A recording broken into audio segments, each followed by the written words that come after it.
Moi, Nabuchodonosor, je vivais heureux et en paix dans le palais où j'habite. Une nuit où j'étais couché sur mon lit, j'ai eu un rêve qui m'a effrayé. En effet, ce que j'ai vu m'a fait très peur. Alors j'ai donné l'ordre de réunir auprès de moi tous les sages de Babylone pour qu'ils m'expliquent ce rêve. Quand les devins, les magiciens, les voyants et ceux qui lisent dans les étoiles sont arrivés, je leur ai raconté mon rêve, mais ils n'ont pas pu l'expliquer. Ensuite, Daniel est arrivé chez moi. Cet homme a reçu le nom de Beltassar, formé sur le nom de mon Dieu. Il a en lui l'esprit des dieux saints. Je lui ai raconté mon rêve, et je lui ai dit, « Beltassar, chef des devins, je sais que l'esprit des dieux saints habite en toi. Aucun mystère ne te dépasse. Explique-moi donc mon rêve. J'étais couché sur mon lit, voici ce que j'ai vu. Au centre de la terre, il y a un arbre très élevé. L'arbre grandit et devient puissant. Il touche le ciel, et jusqu'au bout du monde, les gens peuvent le voir. Ses feuilles sont belles. Il porte beaucoup de fruits. Il peut donner de la nourriture à tous. Les bêtes des champs s'abritent sous son ombre. Les oiseaux font leur nid dans ses branches. Chaque être vivant tire sa nourriture de lui. Toujours couché sur mon lit, je vois un ange de Dieu, gardien du monde, descendre du ciel. Il crie avec force. Abattez cet arbre, coupez ses branches, arrachez ses feuilles, jetez ses fruits. Que les bêtes fuient son ombre, et les oiseaux ses branches, mais laissez dans la terre le bas du tronc avec les racines, au milieu de l'herbe des champs. Entourez-le d'une chaîne de fer et de bronze, que les gouttes de rosée le couvrent, qu'il mange de l'herbe comme les animaux, que son cœur change pour qu'il ne soit plus une personne humaine, qu'il devienne comme un animal. Ensuite, qu'il reste ainsi pendant 7 ans. Les anges de Dieu, gardiens du monde, font connaître cette décision. Ainsi, tous les êtres vivants apprennent que le Dieu Très-Haut est le maître des royaumes humains. Il donne le pouvoir royal à qui il veut, et il peut même le donner au plus simple des hommes. Voilà le rêve que j'ai fait, moi, le roi Nabuchodonosor. Toi, Beltassar, explique-moi ce rêve. Aucun sage de mon royaume n'a pu me faire connaître ce qu'il veut dire.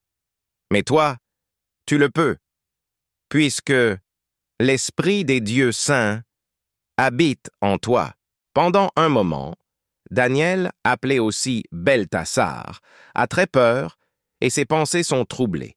Le roi lui dit, « Beltassar ne te laisse pas troubler par ce rêve et par ce qu'il veut dire. » Beltassar répond, « Maître, j'aimerais vraiment que ce rêve soit pour ceux qui te détestent, que son explication concerne tes ennemis. Tu as vu un arbre qui a grandi et qui est devenu puissant. Il touchait le ciel, et les gens du monde entier pouvaient le voir. Ses feuilles étaient belles. Il portait beaucoup de fruits. Il pouvait donner de la nourriture à tous.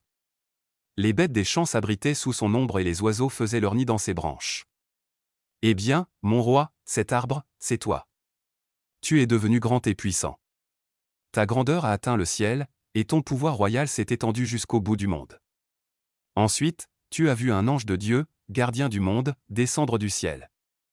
Il a dit, abattez l'arbre et détruisez-le. Mais laissez dans la terre le bas du tronc avec les racines, au milieu de l'herbe des champs.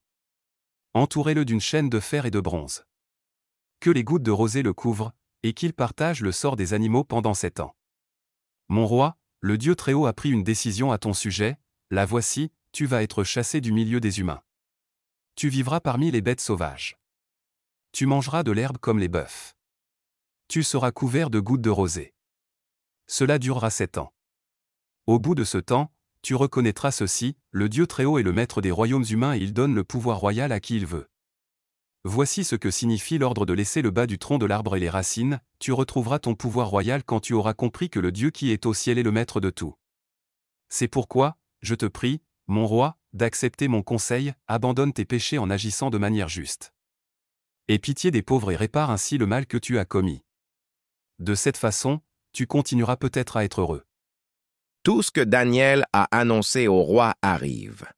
En effet, 1 an plus tard, le roi se promène sur le toit en terrasse du palais de Babylone. Il dit « Cette ville est bien la grande Babylone que j'ai bâtie pour en faire ma ville royale.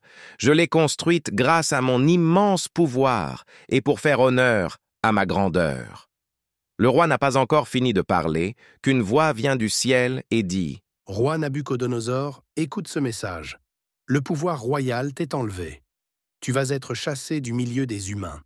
Tu vivras parmi les bêtes sauvages et tu mangeras de l'herbe comme les bœufs. Cela durera 7 ans. Au bout de ce temps, tu reconnaîtras ceci. Le Dieu Très-Haut est le maître des royaumes humains et il donne le pouvoir royal à qui il veut. » Cette parole se réalise aussitôt. Nabuchodonosor est chassé du milieu des humains.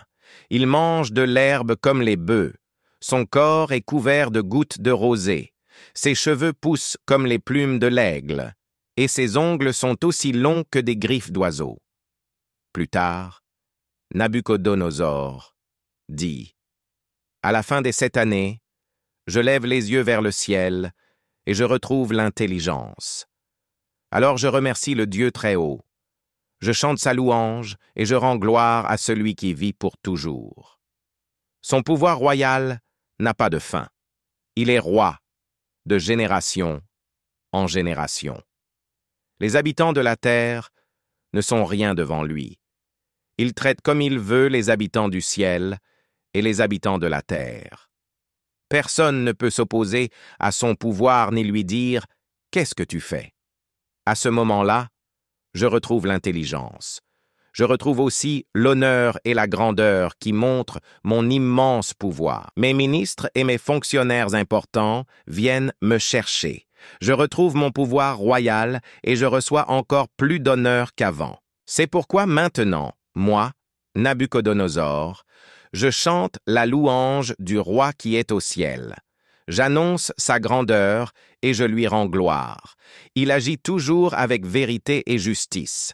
Il a même le pouvoir d'abaisser les orgueilleux